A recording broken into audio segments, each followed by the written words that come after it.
ചവറ പനക്കറ്റോടിൽ ദേവീക്ഷേത്രത്തിൽ താലപ്പൊലി ഘോഷയാത്ര നടത്തി. പ്രതിരൂപമായ കന്യാവുമായി ദേവി നാട് കാണാൻ ഇറങ്ങുന്ന ആചാരമാണ് താലപ്പൊലി.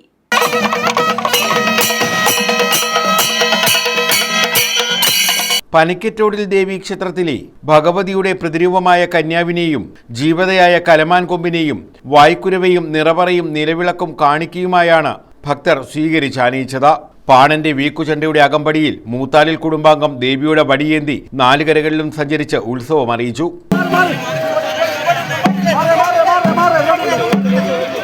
ഇതിനുശേഷമായിരുന്നു താലപ്പൊലി എഴുന്നള്ളത്ത് ചടങ്ങുകൾ ആരംഭിച്ചത്.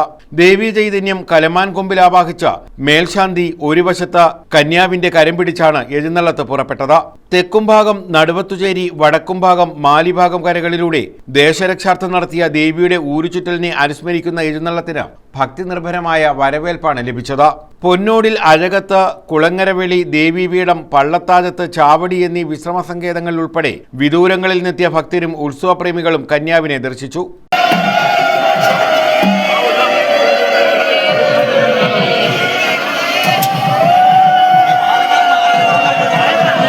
ക്ഷേത്ര ഉപദേശക സമിതി ഭാരവാഹികൾ ചടങ്ങുകൾക്ക് നേതൃത്വം നൽകി. വൻ ജനാവലിയാണ് താലപ്പൊലി ഘോഷയാത്രയെ വരവേൽക്കാൻ എത്തിയിരുന്നത്. News bureau, Chavara.